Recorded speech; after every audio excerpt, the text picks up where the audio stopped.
എന്താ ഉദ്ദേശം? ഒഴിഞ്ഞു മാറാൻ ഞാൻ ഒരുപാട് ശ്രമിച്ചു. അച്ഛൻ സമ്മതിക്കുന്നില്ല.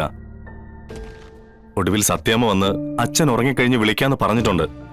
അതുവരെയുള്ള സമയം നമുക്ക് രണ്ടുപേർക്കും പരസ്പരം സഹിക്കാം. ഈ മുറിയിൽ എന്റെ വിഷ്ണുവേട്ടനല്ലാതെ മറ്റൊരാൾ കയറുന്നത് എനിക്ക് ഒട്ടും ഇഷ്ടമുള്ള കാര്യമല്ല.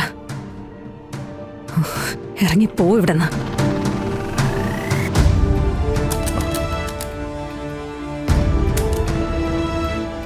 പുറത്തൊന്ന് ലോക്ക് ചെയ്തിരിക്കുക. അല്ലെങ്കിൽ തന്നെ ഞാൻ ഇങ്ങോട്ട് ഇഷ്ടപ്പെട്ട് കയറി വന്നതാണെന്നാണോ വിചാരിക്കുന്നേ? എന്റെ ഗതികേട് കൊണ്ട് കയറിപ്പോയതാ. ആ അച്ഛന്റെ അസുഖം, സങ്കടം, സ്വന്തം മകനോടുള്ള അടങ്ങാത്ത സ്നേഹം, ഇതെല്ലാം കണ്ടപ്പോ മനസ്സലിഞ്ഞു പോയതാ. അത് തന്നെ എന്റെ ഗതികേടെന്ന് ഞാൻ പറഞ്ഞു പോയത്. ഞാൻ ആ പാവത്തിന് മുന്നിൽ ഇപ്പോഴും ആ വിഷ്ണു അല്ലേ?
പോരുത്.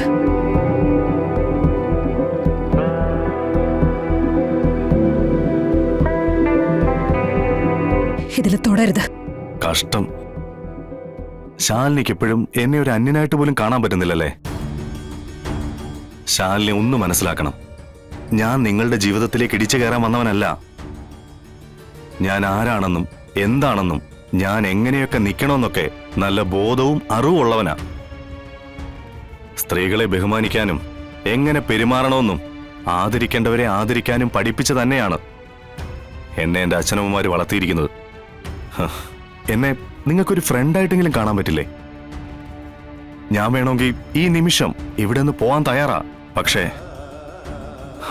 അച്ഛനെ നിങ്ങൾ മാനേജ് ചെയ്യണം. പറ്റുമോ? ഒരു കാര്യം ഞാൻ പറയാം. എല്ലാരോടും അതിനെ ചതിക്കൂടെ? എന്റെ മോനെ ഒളിപ്പിച്ചു വെച്ചിട്ടേ എല്ലാരും എന്നെ പറ്റിക്കുവാ. നാളത്തെ ചടങ്ങ് അടക്കരിക്കാൻ വേണ്ടിയേ നിങ്ങൾ എല്ലാവരുടെ ചേർന്ന് ചെയ്യുന്ന പണിയായത്. അച്ഛൻ പുറത്തുണ്ടാവും. ഉറങ്ങുന്നത് വരെ ക്ഷമിക്കാന്നല്ലാതെ വേറെ മാർഗമൊന്നുമില്ല.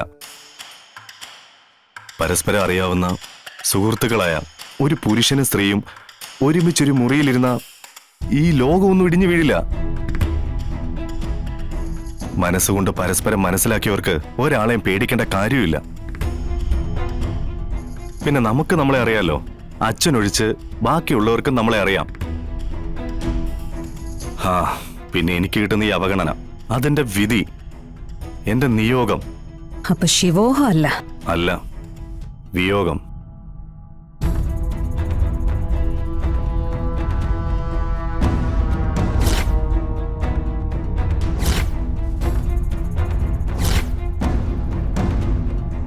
വിഷ്ണുവിന്റെ വിയോഗമാണ് ഒരു നിയോഗം പോലെ എന്നെ ഇവിടെ എത്തിച്ചിരിക്കുന്നത്. ഇതിപ്പോ 5 മിനിറ്റ് കഴിയുമ്പോ അല്ലെങ്കിൽ ഒരു 10 മിനിറ്റ് കഴിയുമ്പോ അച്ഛൻ പോയി ഉറങ്ങും. അപ്പൊ സത്യാമ്മ വന്ന് വാതിൽ തുറക്കും.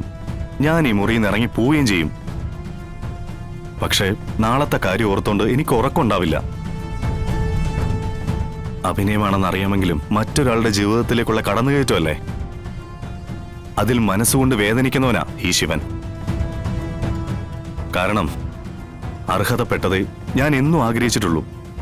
മനസ്സിലല്പം നന്മയുണ്ടായി പോയതാ എന്റെ ജീവിതത്തിൽ എനിക്കുണ്ടായ ഏറ്റവും വലിയ പരാജയം.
സത്യാമേ, രാഘവേട്ടൻ ഉറങ്ങി.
ഇന്നിവിടെ വലിയ ആഘോഷമല്ലേ സത്യേ?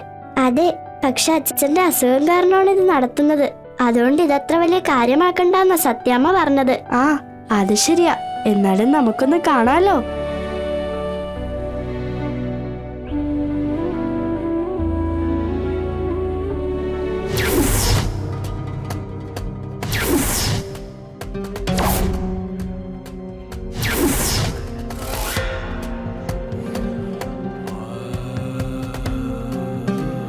Neza